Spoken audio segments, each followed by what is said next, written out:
feel good, food that sings a rainbow.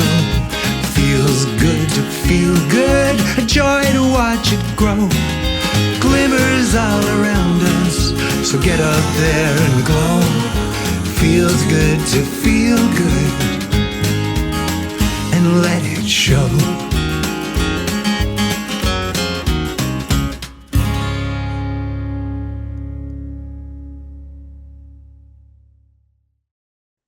Hello, I'm Cheryl Meyer, the Health Muse, and this is class 5 in the Great Liver Rescue. And what we're going to talk about today is the relationship of the liver to the gallbladder and the pancreas. And that trio of organs all work together to make sure that our body functions well. I've been through how the liver is critical to every other organ in the body so far, but I have left the gallbladder and the pancreas for last because they have a very close partnership, and that trio works together in some unique ways. So let me pull up my slides and we'll get started. I'm sorry this is so long as a class, but I think the information that I'm including here is huge. And so I don't want to miss anything that I learned when I was studying the liver that was important for you to be able to return 100% to feeling great, which is the whole point of this. So here we go. The liver, the gallbladder, and the pancreas. This is class 5 of the Great Liver Rescue. And remember, as goes your liver, goes your health. So we'll get started. Now, the disclaimer is at the beginning of every one of these classes because I am not a healthcare professional. I am a health coach. I did go to school. I am certified as a health coach, but the only thing that I can recommend to you is lifestyle habits.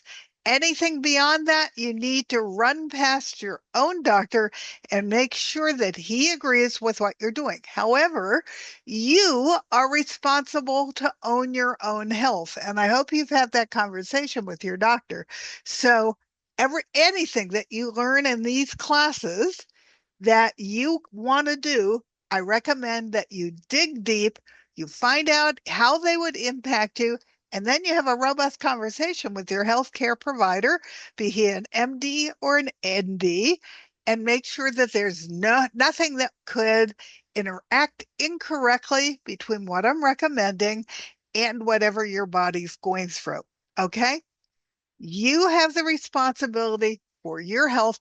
I'm just sharing the information that helped me heal my own liver. So this is the liver, the gallbladder, and their neighbors that depend upon each other. I went through this earlier in one of the classes. There are no throwaway parts in your body. Live such a healthy lifestyle that your liver and your gallbladder feel the love. Can you survive without your gallbladder? Yes, but it performs significant duties for your health and the wellness of your body. So give it love now, because trust me, you don't want to lose it. It's an important part of the wellness in your body. And see, here's your liver and this little green organ right here that comes down here and attaches to the pancreas and the stomach. This is your gallbladder. So that's what we're going to talk about next. The body was not designed with extra organs just wanting to be removed. And I don't care what your medical doctor tells you, if you get gallstones and your gallbladder gets diseased, do everything in your power to make your gallbladder well. Do not just get it removed. Your gallbladder, your tonsils, your appendix, your uterus, each one has a purpose. Detoxification, immunity, fertility, and balance can return it back to wellness. But medicine calls them non-essential because it profits more from the removal of these organs than from restoration. So don't let them take your gallbladder without you giving it the all-American try to heal it first so that you can keep it. And we're going to be talking about how important an organ it is. When you believe you're fearfully and wonderfully made, you stop letting the system treat your body like any part is a mistake.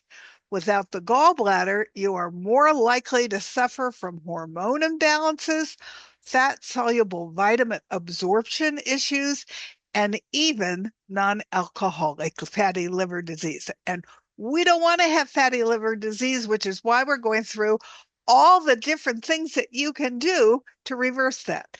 As you'll recall, I found out I had fatty liver disease totally by accident. My liver tests have been off for a long time, but I actually went to the hospital to get scanned for an enormous fibroid that I had. And the conclusion was the fibroid didn't have to go either because I was getting close to menopause. So the fibroid would start to shrink on its own. But what they did discover was I had a fatty liver. And so my doctor announced to me I had a fatty liver, but she didn't really tell me what to do about it.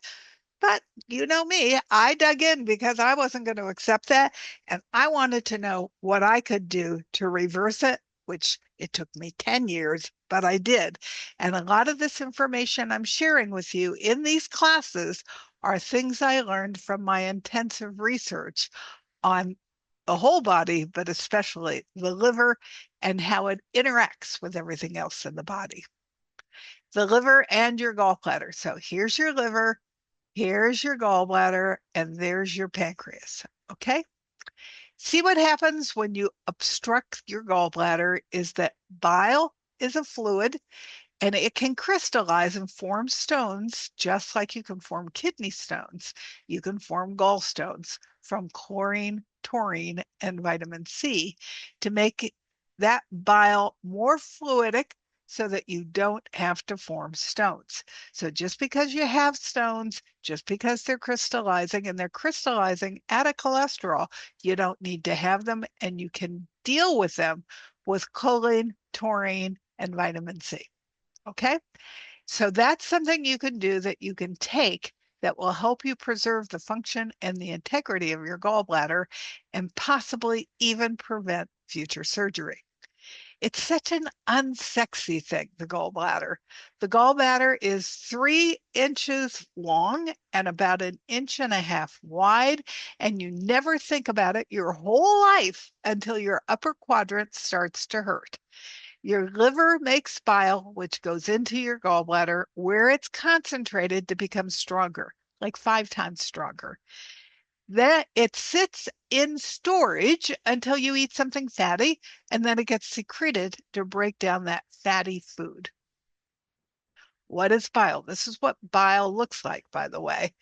Bile is a fluid made of liver cells, which are hepatocytes, and secreted into the biliary tract, stored in the gallbladder, and bile aids in your digestion by breaking down fats into fatty acids, which can be absorbed by the digestive tract for further use by the body. Bile is mainly composed of cholesterol, bile acids for bile or bile salts, and bilirubin, a breakdown product of red blood cells. Bile also contains water, potassium, and sodium salts, copper, and trace medicines, metals. All right, let's try that again. Bile also contains water, potassium, and sodium salts, copper, and trace metals. What does bile do? Outside of helping emulsify and absorb fats and fat-soluble nutrients, bile has antimicrobial effects that help defend the gut from things like SIBO, which is small intestine bacteria outbreak, and helps break down excess cholesterol. It lubricates the intestines to promote regularity. Remember how important it is to poop. We've been talking about that. Supports immunity and assists with hormone conversion. And it is essential.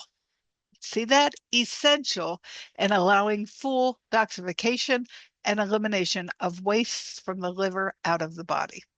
So SIBO, I will tell you, I had a client who got SIBO, and it was really difficult to get information on what to do about SIBO, which is your small intestine bacteria outbreak.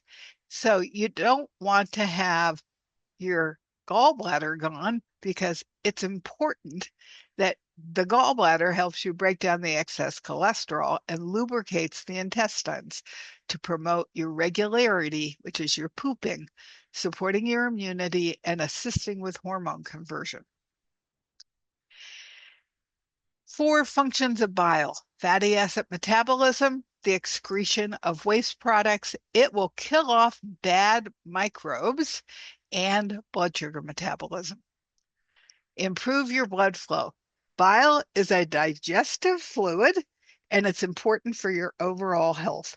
It's produced in the liver, secreted into the biliary tract, stored in the gallbladder. Bile has numerous functions in the body. It aids in digestion by emulsifying fats and creating fatty acids that then can be absorbed and used by the body. Bile also has antimicrobial properties and can kill off unwanted pathogens. Good bile flow is necessary for toxin elimination from the body, and in phase 3 of the liver detoxification process, toxins are transported out of the cells and into the urine or the bile. Bile contains waste products that are released through your bowel movements, and poor bile flow can contribute to the accumulation of toxins and liver problems. Supporting liver function, gallbladder health, bile flow formation, bile duct motility are critical for good bile flow. An anti-inflammatory diet high in healthy fats is critical. You'd see that. An anti-inflammatory diet, what is that? That's eating the rainbow, which I strongly recommend. Is high in healthy fats, and it's critical for cholesterol production. And remember, every cell in your body uses cholesterol, and your brain needs cholesterol. Bile production and secretion, superhydration, intermittent fasting, stomach acid support, and secretion. Superhydration, intermittent fasting, stomach acid support, and eating small meals can support the gallbladder. Foods rich in chlorophyll and high in fiber, as well as fermented foods, bitter herbs, broccoli, kale sprouts, can also improve your gallbladder health. If I was having a problem with my gallbladder, one of the first things I would do at the farmer's market is pick up broccoli and radish sprouts because they are incredibly loaded with good things for your gallbladder. Kale sprouts also are mentioned here. Supplementing with bile salts like choline, taurine, and TUDCA works to thin the bile and allow it to flow significantly better. You can also use herbs like dandelion, artichoke, beets, gugai will also have a great impact on improving bile flow. I looked them all up and they're all available as supplements so that you can have a gallbladder that works better. Okay? Bile and digestion. The liquid bile is made in the liver and your gallbladder stores it. You can neutralize your stomach's hydrochloric acid because it's alkaline. It increases the surface area for enzymes that emulsify fat in a process that forms tiny droplets. When lipase breaks down fat, it increases the larger surface area and the alkaline condition. That's a little more complicated than just that. Bile is a liquid that is greenish yellow. Remember, I showed you the picture of what bile looks like. Here's bile. There's your bile.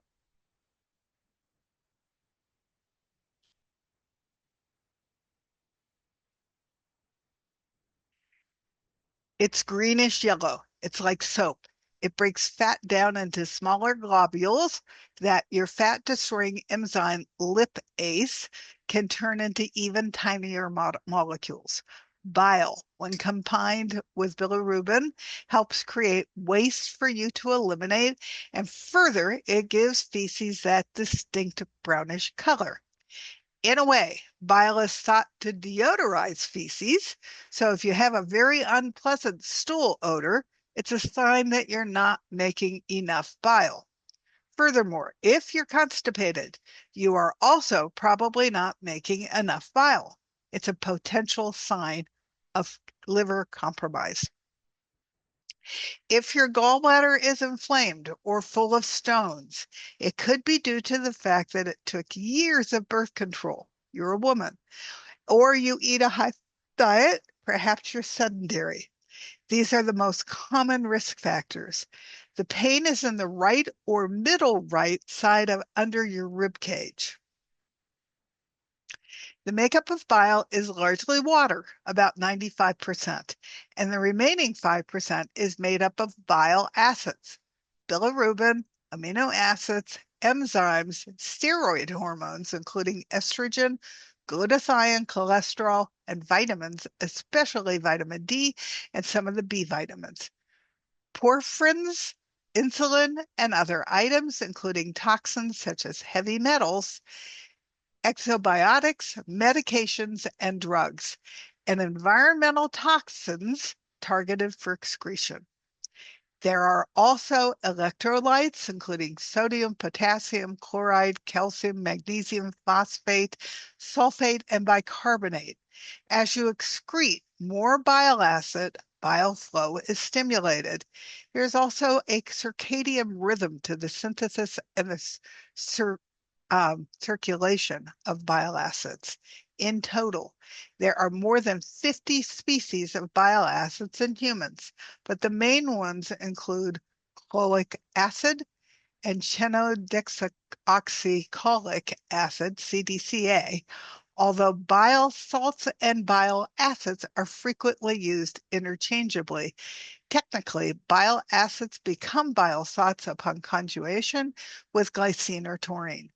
The gut bacteria metabolize bile acids to create secondary bile acids, at which there are more than 400 species. After the gut bacteria metabolize them, cholic acid becomes a deoxycholic acid, and then CDCA becomes a lithocholic acid. The amount of bile acids making their way into the colon affects the microbiome makeup. Bile acids are reabsorbed in the small intestine and colon to then come back into circulation as part of the endohepatic circulation, which is a bidirectional pathway.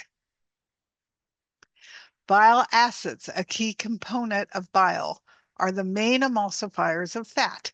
And as such, bile ultimately finds its way into the small intestine for this function. When fat enters your small intestine, you secrete CCK, which signals your gallbladder to send bile into the small intestine to aid in digestion and absorption. Although this may be the function of bile most commonly known, there are actually many, many more. Some of the key functions of bile include it aids the immune system through excreting certain immune signals, such as IgA and inflammatory ketones, elimination of certain hormones and pheromones, endogenous ligand, a binder to stimulate a signal for several receptors, including nuclear receptor for a solid, X receptor, FXR, and vitamin T receptors, and G protein coupled receptor with TGR5. Excretion of fat-soluble toxins and other waste, including endogenous substrates, modulation of metabolic pathways, including lipid metabolism, glucose metabolism, and insulin sensitivity, regulation of tight junction permeability, remember that's important in your stomach, and removal of cholesterol. signaling molecule and hormone. Not only is bile important in functional medicine as a way to promote healthy digestion, it also has a role as a portal or expert for biotransformed toxins. Theoretically, an individual with an increased toxic burden due to an elevated environmental exposure would need to ensure that they had efficient bile flow to effectively remove conjugated toxins from the liver. Therapeutic administration of bile acid sequestrants like clostramine have been shown to be helpful in a case study for the remover of perfluorinated compounds. Recent clinical research published by Dr. Eli at the University of California Davis School of Medicine would suggest that a combination of bile acids and bioflavonoids might be useful in gut-related toxic injury conditions, such as psoriatic arthritis. Previous research indicates that the presence of bile acids might be important in preventing gut dysfunction from endotoxins. With the uptick in people following the ketogenic diet, a dietary pattern high in fat and low in carbohydrate, it would seem that bile should get even more attention since it's required for the emulsification and eventual uptake of fat. In fact, one's ability to do well with this type of dietary approach may in some way be associated with their bile production. For those people with poor bile formation and flow, especially for women in midlife, which has been many of my clinical experiences, which is Dr. Deanna Minich, my rainbow queen, it might be worthwhile to evaluate bile to explore what might facilitate its production and function. Since bile is such an age-old topic through systems of medicine, I thought it would be interesting to investigate it through the functional medicine, physiological science point of view, followed by some suggestions cultivated in the traditional systems of medicine like Ayurveda and traditional Chinese medicine. The gallbladder is a small, hollow, muscular organ located beneath the liver, and it stores concentrated bile, a digestive fluid produced by the liver, and releases it into the small intestine to aid in the digestion of fats. Bile healthy foods: apple cider vinegar, artichoke, lemon and lime, parsley, cucumbers, celery, mint, cilantro, radishes, milk thistle, dandelion greens, turmeric, ginger, sauerkraut, and green tea. 12 more foods for gallbladder health would be lemon lime water. Remember, I try to put lemon in all the water that I drink. Celery juice, cucumber juice, cranberry juice, citrus fruits, pineapple, apple, wild blueberries, tomatoes, spinach, zucchini, and hibiscus. The gallbladder food list. Eat low-fat dairy and alternatives, whole grains and starches, lean protein, organic, grass-fed, grass-finished, or fresh wild fish, tofu, low-fat cottage cheese, chicken breast from chickens that were pastured, which is important. I lost my spot.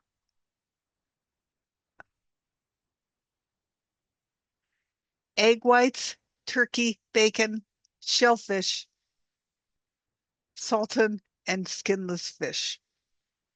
Healthy fats in moderation, plant proteins and legumes, both high in fiber, beverages and light snacks. So air pop popcorn, diluted orange juice, ginger tea, whole grain crackers, sugar-free gelatin. Don't eat anything sugar-free. I don't agree with that. Gelatin that you make yourself and can add monk fruit to for sweetness, diluted apple juice, chamomile tea, rice cakes, and peppermint tea. Avoid full-fat dairy and fats, refined grains and starches, fatty and processed meats, spicy and heavily seasoned foods, sweets and desserts, and beverages and additives like diet soda. Major causes of gallbladder disease. Bile is produced in the liver and stored in the gallbladder. Normal gall-bile disc.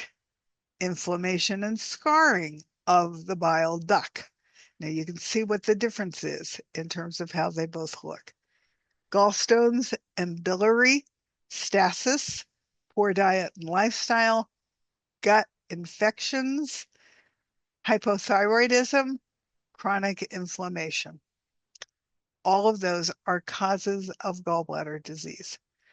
Major symptoms of gallbladder disease: nausea and vomiting, fatty, greasy stools, pain between the shoulder blades, abdominal pain, chronic gas and bloating, itchy skin, yellowing of the skin, headaches, constipation and diarrhea, light color stools, dry skin and hair, hypothyroidism, chemical sensitivities, bitter taste in your mouth, constant runny nose, equilibrial band pain, skin rashes, and fibromyalgia. So I had fibromyalgia. It might have been a sign of pre-gallbladder disease. Gallbladder disease and surgical removal.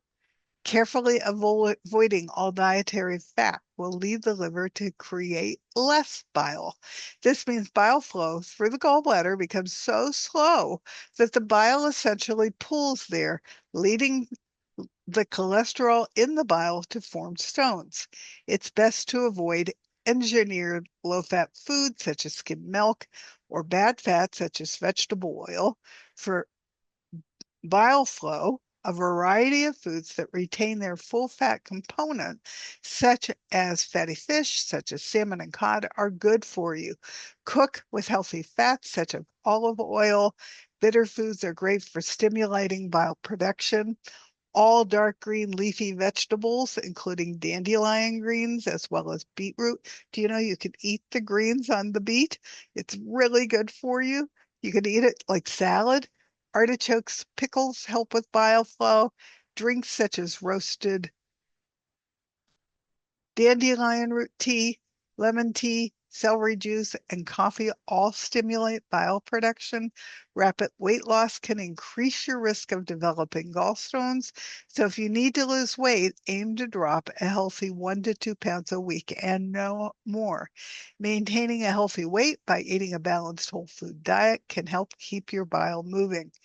Carefully avoid all dietary fat, which will lead the liver to create less bile. This means the bile flow through the gallbladder becomes so slow that the bile is essentially pooling there, leading the cholesterol in the bile to form stones. It hardens and becomes stones. It's best to avoid engineered low-fat foods such as skim milk and bad fats such as vegetable oil. Let me tell you about low-fat skim milk. They take all the fat out of the milk, which is the most valuable part of the milk. So you're letting the dairy company have the best and most expensive part of the milk. And then they blow up dried milk to fill it up again so that it's not gray and thin and ugly and icky to drink. And then that sticks and becomes cholesterol. So you don't want that kind of cholesterol, and you don't want to drink skim or low-fat milk. You want to drink whole milk or half and half. Fatty fish such as salmon and cod is good for you. Cook with healthy fats such as olive oil. Bitter fruits are great at stimulating bile production. All dark leafy green vegetables, including dandelion greens, as well as beetroot, artichokes, and pickles, help with bile flow. How to emulsify flats if you've had your gallbladder removed. Strategies to improve your digestive health after surgery. This is when they snuck it out of you before you realized that it was not a throwaway part. If you've had your gallbladder removed, then you are missing out half of your capacity to protect your liver because now it's harder for your liver and for your body to get the bile into the small intestines to help you emulsify fats. This is what it's very important to understand. If you've had that kind of surgery, you've got to nutritionally support your liver. There are supplements that you can use with things like ox bile, choline, and taurine, and that are very important agents to help your liver produce bile without crystallizing. If you're being told that you need to have your gallbladder removed, choline and taurine and vitamin C are three very important nutrients that can thin down your bile. See what happens when you obstruct your gallbladder because bile is a fluid and it can crystallize and form stones just like you can form kidney stones. So you can form gallstones, and choline, taurine, and vitamin C help make the bile more fluidic so that you don't form stones. That can possibly even help prevent surgery. So imagine eating low nutrient dense foods. The liver is already damaged. Your body's malnourished now because you're not absorbing nutrients from the foods that you are eating. And because of that, the food is now damaging your liver because the food doesn't contain the nutrients that you need now for your liver with whatever it's got left to try to supply a reserve bank to your organs and into your tissues. And so what happens is people start to lose that reserve. And when that reserve diminishes is when we get what we call disease. We get symptoms, and then doctors classify your symptoms as gallbladder disease. Best digestive health strategies if you don't have a gallbladder: follow an anti-inflammatory diet, use bile healthy herbs, eat smaller meals, optimize your stomach acid levels, use ox bile, detoxify your liver bile ducts, and use Tudica to open up your bile ducts. The issue is that your liver, which determines the quality of your bile and whether or not you have bile, leads to gallstone formation. So when you think of gallbladder health, you cannot exclude your liver health. They are partners in keeping your body healthy. Here are some ideas for natural remedies that will support the health of your liver and your gallbladder or bile formation. Talk to your doctor about what would be right for you.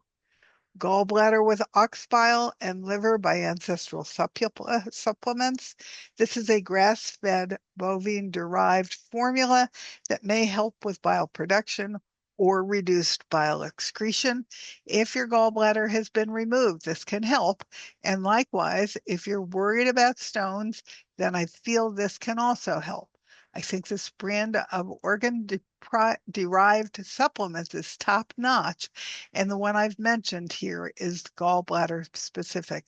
When your own organ is sluggish or deficient, the intake of animal-derived organs can play an important role. It's not as odd as you might think, and in fact, this is the premise behind bone broth, collagen, and gelatin. Almost everyone that I read about the gallbladder talks about taking ox bile and liver by ancestral supplements. Then we have the gallbladder formulation by Nature's Sunshine. I love Nature's Sunshine. The curcumin that I take is from them, and I have taken some of their other supplements through the years. This multitasking blend contains Oregon grape, ginger, cramp bark, fennel, peppermint, catnip, and more. Unlike ancestral supplement I listed above, this formula is non-bovine, but rather just botanicals. I tell you that in case you'd like to try both of them together. And of course, you would need to control your variables. So only start this one a few weeks after the other one, and then start them both on the same day. Of course, make sure that your doctor approves of every new supplement that you're taking. I think a formula like this could help with indigestion, dyspepsia, pain, belching, and bloating. Apple actually helps thin the bile in your liver. Also, apples have malic acid in them and fiber in them, so it's great for keeping that bile in your liver flowing freely. Malic acid is an effective metal chelator. It's capable of binding to toxic metals, which may have accumulated in the liver or other parts of the body. This includes aluminum or lead, and by inactivating them, it is reducing the risk of toxicity. The malic acid in apples, tart cherries, and cranberries softens cholesterol gallstones, and about 80% of all gallstones are said to be cholesterol stones. Again, apples are a liver-friendly fruit. Carrot juice. Carrots are high in vitamin C, which can minimize calcium deposits, which contribute to stone formation. Freshly extracted juices clean up the gastrointestinal system, including your gallbladder, reducing the risk of gallstones. Carrot juice can help with constipation. And finally, it is known to stimulate bile secretion. And then Chanca piedra helps you secrete bile. It's an herb that's been used for centuries for liver inflammation and stones. And so this is one good idea. And of course, check with your doctor. Quick research will reveal that it's being used for all kinds of urinary, gastrointestinal, and gallbladder problems, and it's nicknamed a stone breaker. There are few awesome supplements available today, and also teas that are available that are sold online or at health food stores that contain Checa Pietra.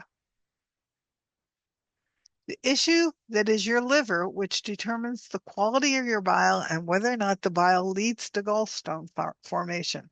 So when you think of gallbladder health, you cannot exclude your liver health. Oh, I already read this. We're going to move on.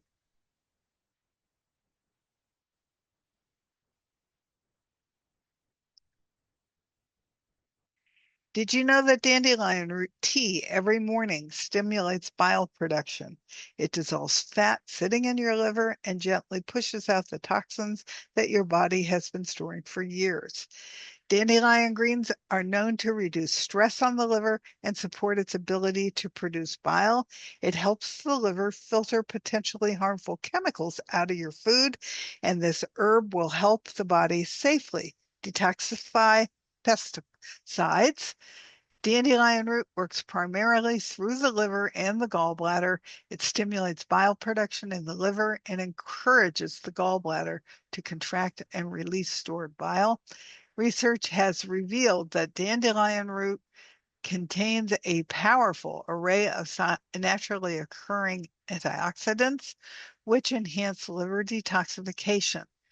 Dandelion greens neutralize free radicals and minimize oxidative stress on the body, which can promote systematic inflammation. The nutrients and antioxidants found in wild dandelion are an indispensable aid for liver detoxification. It helps with feelings of fullness, chronic constipation, and poor fat digestion. And used in moderation, it's a wonderful detoxifying agent without being harsh. There's a close-up of your gallbladder and the stored emotions in the gallbladder, which is where the gallbladder is decision making and helps provide the courage to act, chase, helps.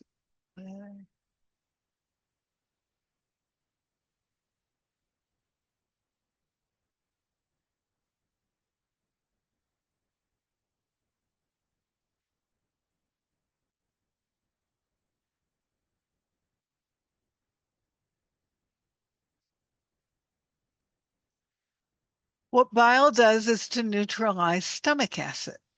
Bile is very alkaline and stomach acid is very acidic.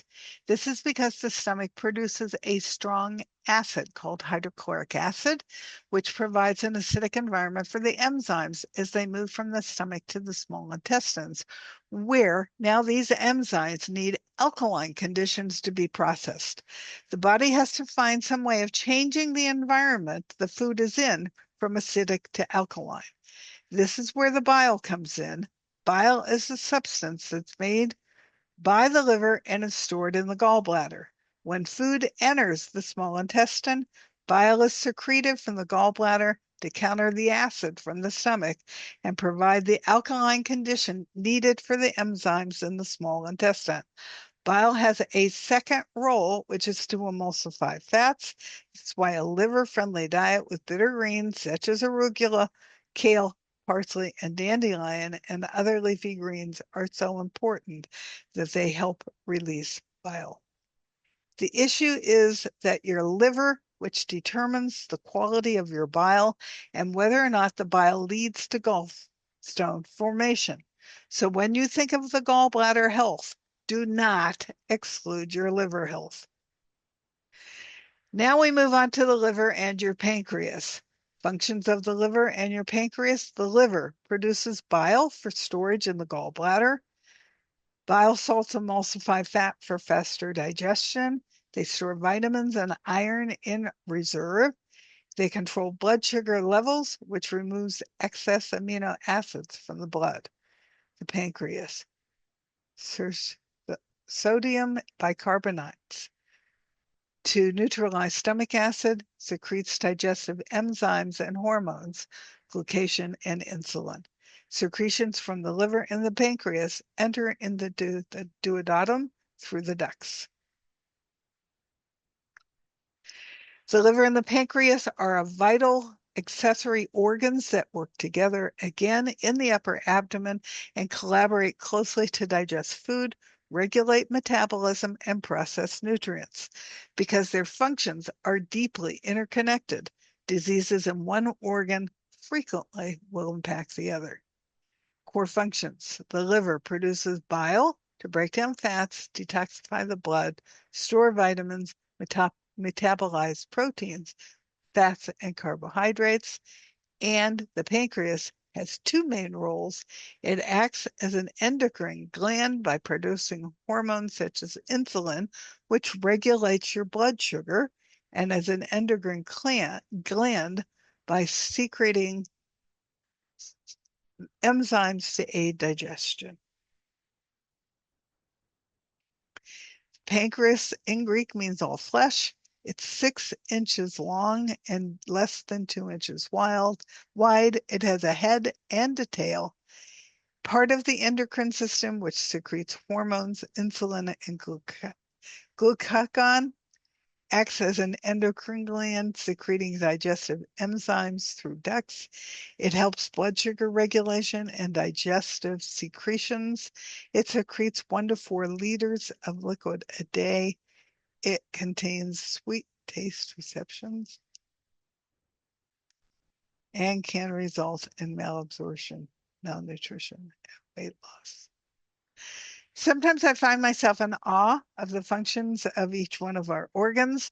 The pancreas is high up on my list. The 6-inch organ is always working, holding 2 jobs as an endocrine and an exocrine gland. It does amazing algorithms to keep blood sugar in check and gives just the right amount and quality of digestive secretions so you can digest your food and perhaps on a symbolic level, say something about how we experience the sweetness in life. Harvard researchers discover how gut bacteria control blood sugar through the liver. New Harvard research in cell metabolism, which is one of their documents, identified specific metabolites that travel from the gut through the portal vein to the liver, where they influence insulin sensitivity. Researchers detected 111 metabolites in healthy mice, and when obesity-prone mice ate a high-fat diet, that number dropped all the way down to 48, showing how diet shapes which metabolites reach the liver. When they expose liver cells to a single metabolite, in fat, which is mesconite, it improved insulin signaling and regulated genes involving metabolic commands involving fat metabolism. This validates what I've said for years. The gut is a metabolic command center. The microbiome produces compounds that directly regulate how the liver handles energy, creating a mechanistic link between the gut health and metabolic disease. This isn't a correlation, it's a mechanism opening new doors for new strategies. And this is all from Chris Kresser, who's one of the functional NDs that I follow. Common disorders. Liver, if it gets fatty liver disease, it could get hepatitis, cirrhosis, and liver cancer. The pancreas, it gets acute and chronic pancreatitis, pancreatic cysts, and pancreatic cancer. Systemic combined type 2 diabetes is frequently associated with non-alcoholic fatty liver disease and fat accumulation in the pancreas. And for an authoritative guide in conditions affecting these organs, consult the National Institute of Diabetes and Digestive and Kidney Diseases. If you're experiencing concerns concerning symptoms like severe abdominal pain or jaundice, resources such as the NHS Acute Pancreatitis Guide offer immediate overviews of red flags to look out for. Chronic pancreatitis causes are heavy alcoholic use, gallstones, genetic factors, and high triglycerides. Symptoms are abdominal pain,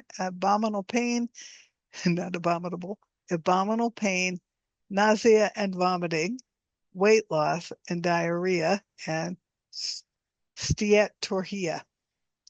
Inflamed and scarred pancreas. Treatment options are a plain management system and enzyme supplements, dietary changes, and surgery. The liver and the emotions.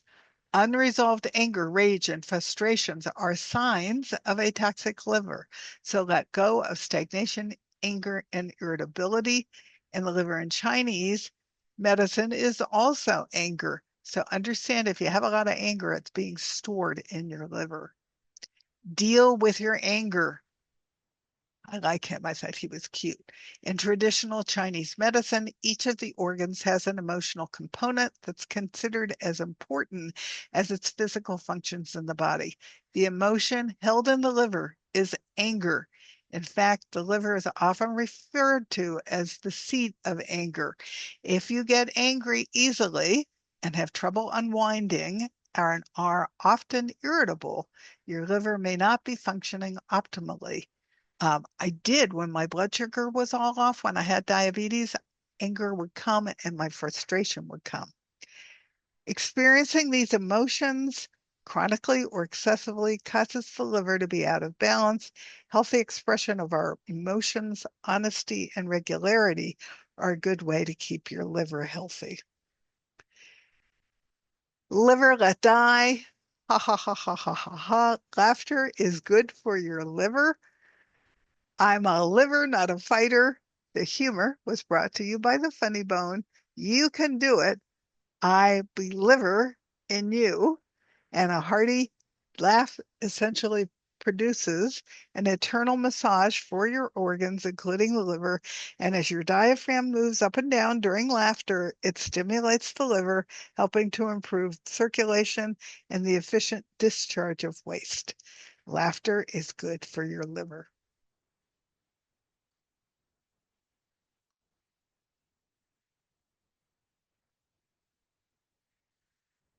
Stress reduction. It lowers levels of the stress hormone cortisol. High cortisol can lead to weight gain and inflammation, which are the primary drivers of fatty liver disease. Better blood flow cholesterol management, immune support, ways to keep your liver smiling is beyond a good joke. Your liver thrives on a few consistent habits: hydration, a liver-friendly diet, and limit your alcohol because your liver's not strong enough to deal with it. I choose to be healthy. My soul is on an elimination diet. I eliminate negativity, vitamins, and any bad vibes or drama. And negativity also creates toxicity to my well-being. Intermittent fasting helps. What do? We try to eat our main meal midday, and then we don't eat again until our mid-meal and midday again. We might eat small snack-like foods like some fruit or a salad or even some popcorn, but we don't eat a big meal because we want to get rid of the things that are causing us issues. And intermittent fasting promotes fat burning and the production of beneficial ketones. Blanche, my functional nutritionist from Natural 365 Programs Group, says a study found the risk of developing fatty liver disease is 3 times higher in somebody with celiac disease. Exposure to glyphosate, the primary ingredient in the popular weed killer Roundup, correlates to more severe cases of non-alcoholic fatty liver disease. Since 1974 in the United States, 1.6 billion kilograms of glyphosate, whose active ingredient has been used, and it's used on schoolyards and parks and the strips down the sidewalk. All of that gets sprayed with glyphosate, and people often even spray their grass at home with it. So extremely high levels of glyphosate have been found in popular food products, including Cheerios, Stacy's Pita Chips, Doritos Cool Ranch, and Back to Nature Crispy Cheddar Crackers. It's highly sprayed on produce. I thought we were getting rid of it, and Trump just encouraged the drug department to make a presentation to the Supreme Court again, and it might be coming back. 2 things to do: avoid processed foods and buy organic produce as often as you can, and avoid glyphosate like the plague. Okay, the last section is parasites need to be killed off. I am not an expert on parasites. I've learned a few things that I want you to know. And then if you think you have parasites, I want you to go to an ND or an MD, get the test done, and get them some kind of a detoxification that will remove them. And one of the guys is actually a liver one, and he causes infection and liver cancer. So the human whipworm, there's liver flukes, there's Ascaris, there's pinworms, there's pork tapeworms, and there's bovine tapeworms, all of which impact your liver. Parasites, causes and transmission: contaminated food and water, drinking or washing food in contaminated water, or eating undercooked meat such as pork and fish. Fecal oral route: ingesting microscopic eggs from contaminated surfaces due to improper hand washing. Environmental contact: walking barefoot through infected soil.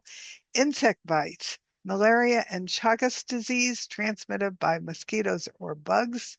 And then treatment and prevention is treatment involves antiparasitic medications, including anti-helminthics or antibiotics. Wash your hands frequently with soap and water. Cook food thoroughly to proper temperatures. Drink safe water and avoid swallowing water when swimming. And if you suspect a parasite infection, consult your healthcare provider for a diagnosis because it might involve your stool or blood tests. Parasites in the human body or organisms that live on or inside the host to obtain nourishment, often causing harm, digestive issues, chronic fatigue, and their protozoa, helminths, which are worms, ectoparasites, which dwell on your skin, infections that are contracted through contaminated water, undercooked meat, poor hygiene, and bug bites. So there are lots of different kinds of parasites. A bacterial yeast or parasite overgrowth has certain symptoms, so let your body tell you, has anxiety, fatigue and weakness, changes in appetite, teeth grinding, iron deficiency, depression, headaches, skin problems, abdominal pain, chronic pain, and poor memory. Parasite risk factors, they largely happen in individuals with weakened immune systems, and there are factors that predispose us to getting them. If we use too many antibiotics, if we have poor sleeping habits, if we have poor dietary habits, if we deal with chronic stress and major traumas or injuries, we might also get them from pets, from traveling to third world countries, and from not washing your produce. Okay, there are things that will help you get rid of them. I'm not going to go through all this because I want you to go to a naturopath. If you have parasites, he can test for it and then he'll know exactly what to do. One of the things I discovered is you can't get rid of them easily on your own because they lay eggs and those eggs go up and bury themselves in your lining of your gut. So you might get them out of the open part of your gut, but you're not going to get rid of the ones that have burrowed into the wall of your gut. And you can do cleanses, but you're not going to get all of those to leave. So it's a long process to get parasites to leave your body, and you need a professional's help in order to do it. Things like cloves help, oregano oil helps, limes help, pau d'arco helps, turmeric helps, ginger and dandelion help. They do become more active during a full moon. And if you're suspicious that you have them, it's a complicated process to evict them from your body. So find a naturopath with experience in this area. You can kill the parasites out in the open, but they lay eggs in the lining of your system. And those little devils continue to hatch and repopulate your body. And then there are things like castor oil packs that you can use to support your body. But to get fully rid of them, you need professional help. That's the whole class. There will not be another class. I went through all the material in this one. So thank you very much. You can find me at CherylMHealthMuse.com or at CherylMHealthMuse@gmail.com. And if you write to me, I will answer your question. If I don't, it's because I missed your question. So write to me again. Eat the Organic Rainbow. My book, It Feels Good to Feel Good, is all about how I got rid of toxins. I'm a huge believer in eating local and buying at the farmer's market. So all of these are really good ideas. Self-love is the foundation to all your hopes and dreams, because if you love yourself, healthy habits are no longer a bother. So this is my expert list, which I will put as a separate reference underneath all these classes so that you will know who to contact and who to study to get additional information as it comes out, because things are changing all the time in wellness, and I don't want you to miss a single thing. So these are the people you should follow to know how to have a healthy liver, a healthy pancreas, a healthy gallbladder, get rid of parasites, all that stuff. Follow these people to do that. Okay? So thank you very much. These will all go up on my YouTube channel and you will get the link to them there. So if you're interested, write to me and I'll tell you how to get to them. Thank you very much. I think some of this became tedious. It wasn't meant to be tedious, but there's a whole lot of information I wanted to get to you without making you dig for it. I wanted just to give it to you on a silver platter, but know that you can heal your fatty liver. You can heal your gallbladder. You can treat your pancreas with love. Diet is the basis for all your wellness. So eat the organic rainbow, because that's the foundation for you healing everything in your body and giving every cell in your body things to rebuild, and so that you can be healthy. and I'll see you again sometime soon. Thank you so much for joining me.